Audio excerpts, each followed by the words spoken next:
We are back at it, ladies and gentlemen, once again for another video, and this time we are going to be talking about Summerslam. We're going to be predicting the Summerslam 2019. Now, I do know that they're going to add a couple of matches to the card because that is what the main roster does. They're going to be adding a couple of matches to the pre-show, and obviously the one match that's going to be going on the pre-show is going to be Drew Gulak versus Oni Lorcan for the Cruiserweight Championship. Drew Gulak is going to win this match to continue on his title reign with the Cruiserweight Championship.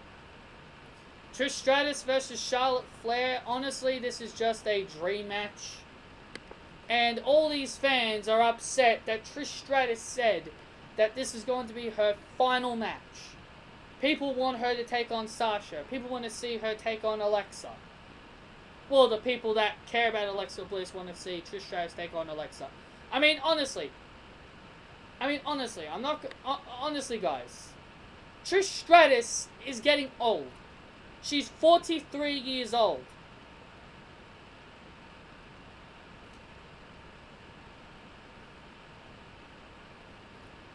She's 43 years old. It's her decision. It's her decision to retire after this match.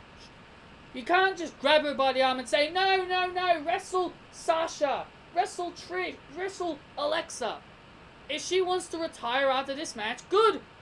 I want to see Trish Stratus. Good. Trish Stratus is a Hall of Famer. There's no reason for her to be coming back.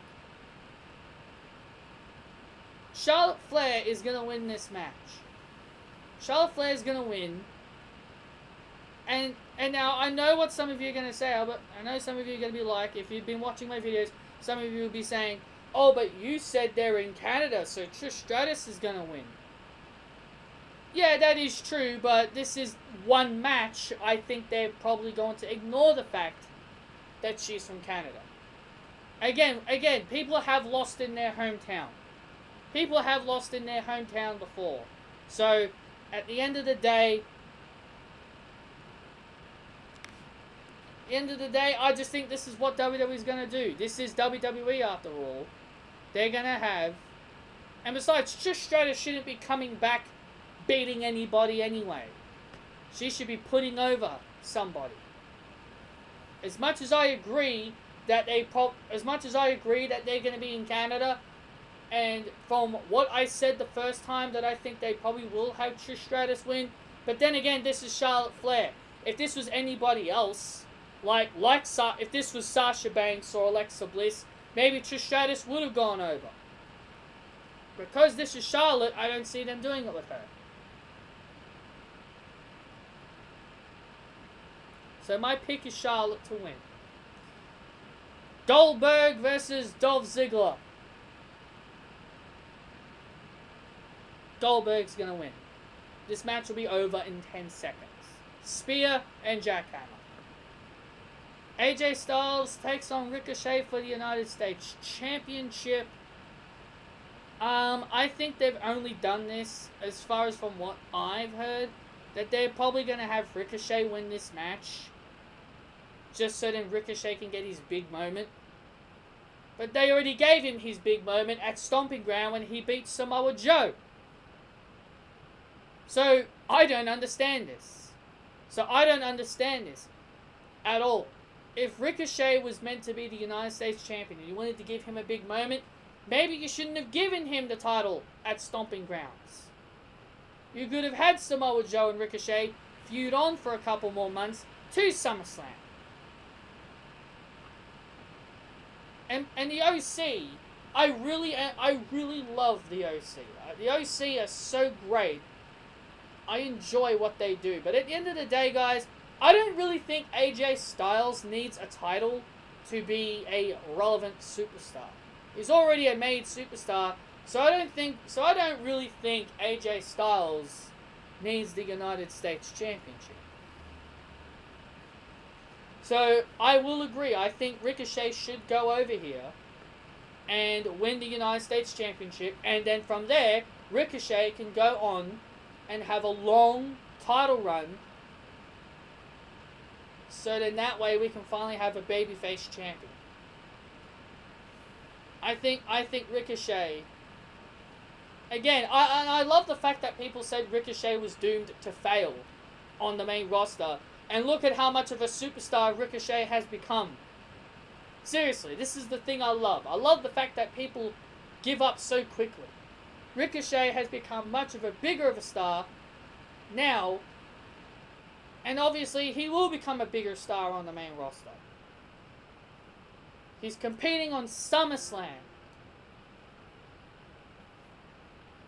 I see Ricochet winning, and he's going to become a 2-time United States champion. Yes, I know, it may not be fair to hot potato the United States title, but I'm hoping when they do give the title back to Ricochet, they have him go on a lengthy run, having him beat challenger after challenger after challenger, to really show that he can be a proud United States champion and a fighting champion we all want to see. Finn Balor taking on The Fiend, Bray Wyatt. This one's kind of a given here. I think the Fiend is gonna win here, and it's a shame we're not gonna get the Demon. It's gonna be a shame it's not the Demon, because I think it would have made sense if it was the Demon. But I'm not gonna throw a temper tantrum and yell and scream like a 5-year-old because there's no Demon. Bray Wyatt is going to beat Finn Balor. Finn Balor's going to take a couple months off. And maybe they bring Finn Balor back as a heel and he joins up with the OC. Because remember, the wild card rule could possibly come to an end, which I hope the wild card rule comes to an end. And when they repackage another draft, they could draft Finn Balor back to Raw, and then he could become the 4th member of the OC. You never know. That's what I think they could do with Finn Balor. Ugh, itchy nose. Kevin Owens versus Shane McMahon. If Kevin Owens loses, he will quit WWE. You know, stipulation aside, this is a very predictable match. Kevin Owens is going to win. And boy, oh boy, he should win. And hopefully, at the end of this match, we get to see no more Shane McMahon. Because I am sick of Shane McMahon. Kofi Kingston versus Randy Orton. In my opinion, this match should be the main event. Not Brock Lesnar and Seth Rollins. In my opinion, these two should main event.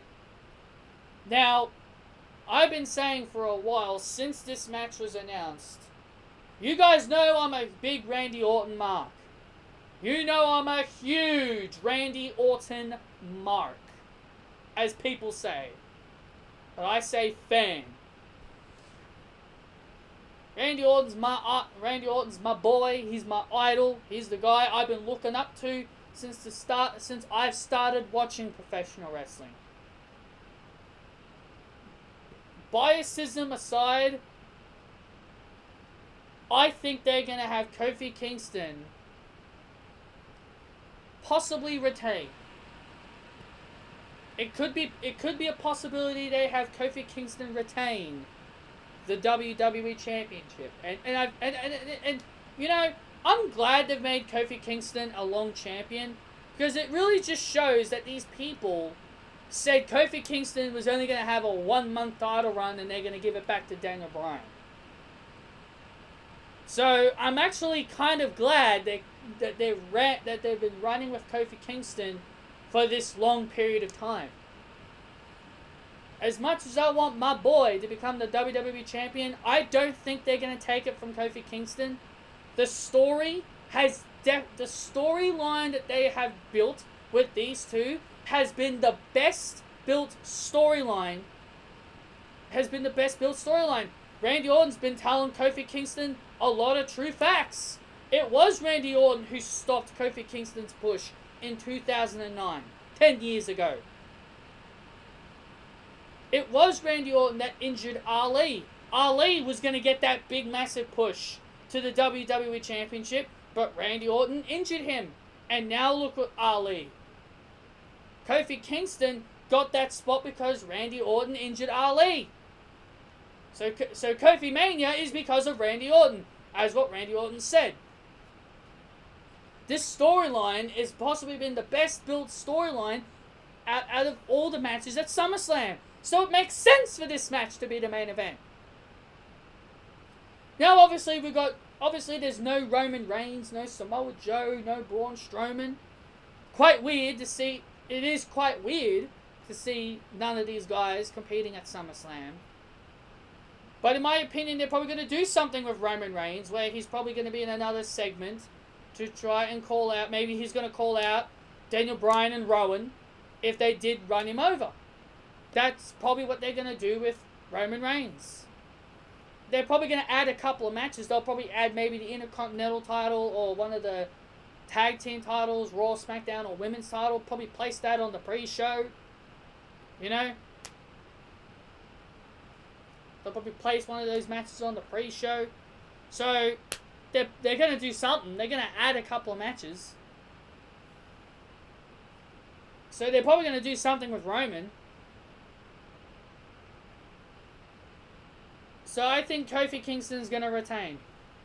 As much as I want my boy to become WWE Champion, I think Kofi Kingston is retaining. Bayley versus Ember Moon. I'm going to tell you guys this. I really don't care for the match. The match is going to be great. But this has probably been the worst built storyline out of all the matches. Ember Moon looks like a chump after how they've been booking her. They had Ember Moon beat Charlotte in seconds. And then they had Alexa Bliss pin her on SmackDown. And then you had Ember Moon squealing in pain from Natalya's sharpshooter last week on SmackDown. This doesn't make Ember Moon a credible opponent for Bayley. This makes Ember Moon look like a chump. Because of this, I don't think Ember Moon is going to win the SmackDown Women's Championship. I'll be shocked if she does, but at the end of the day, I don't think it really matters. Ember Moon hasn't been built up enough to truly deserve this. We all should be happy that Ember Moon is now finally being put in a big, massive program. But they've not built her up enough. They've made her look like a chump on the road to SummerSlam. When she beat Charlotte Flair on that SmackDown, I was expecting great things. Ember Moon beat Charlotte. Now this means Ember Moon could get a big, massive push, getting some victories. She got a couple of victories over Mandy Rose. And boy, oh boy, did they really do nothing for her.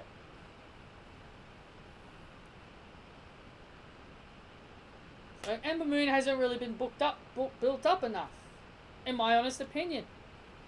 I think Bayley is going to retain. I think this is going to be... Is this Bayley's first time at SummerSlam? I think this is Bayley's first SummerSlam. Or am I wrong? I think this is her first SummerSlam. Yes, I think it is. Because she was meant to verse Alexa Bliss SummerSlam 2017, but then she got injured and Sasha Banks took her place. Yeah, I think this is Bayley's first SummerSlam. So both Ember Moon and Bayley are going to be making their SummerSlam debuts. I think Bayley is winning, and I'm going to go out on a limb here, and I'm going to say Ember Moon turns heel. Maybe after the match, Ember Moon cracks it. She gets frustrated that she lost, and she turns heel. That wouldn't be a bad idea. This could be a new leash on life for Ember Moon. Make her a heel. Express her character as a heel. That could be something. Natalya versus Becky Lynch in a submission match for the Raw Women's Championship. A lot of people give Natalya flack, but I think Natalya and Becky have actually done a decent job with the build. I think these two women have done a pretty good job.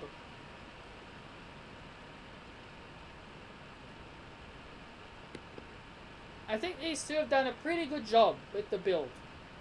Sure, I didn't like Natalya making Ember Moon look like a chump on SmackDown, but in my opinion, I think Natalya and Becky have done a decent job building up their match. Especially with Natalya locking in the sharpshooter, trying to show the world that the sharpshooter is a devastating submission. And Becky Lynch should fear it. The only way I see Natalya winning this match is that if Ronda Rousey was to make her return. Because I've been hearing a lot of stories going around that Ronda Rousey could be at SummerSlam. That's the only way I'd potentially see Becky Lynch dropping the title to Natalya. That's the only way she will. I can't imagine Natalya just locking in the sharpshooter and Becky Lynch just willingly tapping out. It won't make the cover star of 2K20 look good. And considering that Becky Lynch is the face of Monday Night Raw, basically, it won't make Becky Lynch look any good.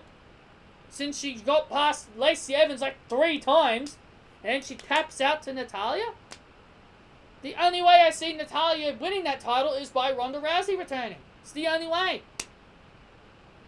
Becky Lynch gets screwed over. That's the only way I see her losing this match. But I don't think Ronda Rousey is going to return.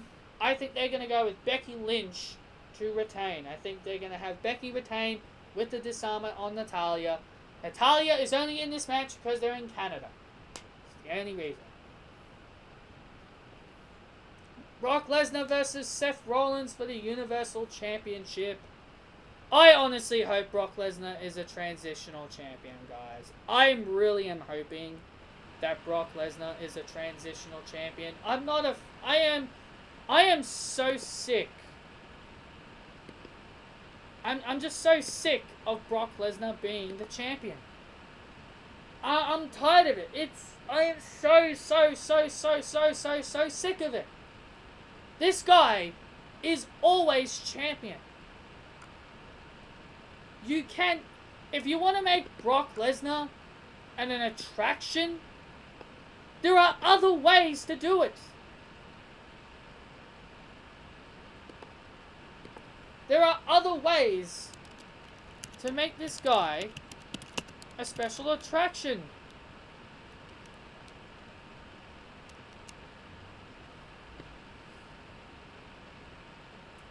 Brock Lesnar doesn't need a title. I'm getting so tired of Brock Lesnar being the champion all the time. It's getting to the point where I expect him to be champion. He's even worse than Charlotte Flair winning a women's title every year. Honestly. Brock Lesnar is even worse than Charlotte Flair winning a title. I'm honestly hoping Seth Rollins wins, but I doubt it very much. So I'm gonna go Seth Rollins. I'm hoping he's going to regain the Universal Championship. So that's what I see them doing. And maybe they'll have Brock Lesnar probably go over to SmackDown and probably win the WWE Championship maybe. I don't know, but they're gonna do something for the debut of Fox Sports. Who knows, but that's what I'm hoping that happens. I'm hoping Seth Rollins regains the Universal Championship. So there you go, guys. Those are my thoughts. Those are my predictions for SummerSlam. Hope you guys enjoyed. Hit that thumbs up. Comment your thoughts down below. And I'll see you all in my next video. See you guys then.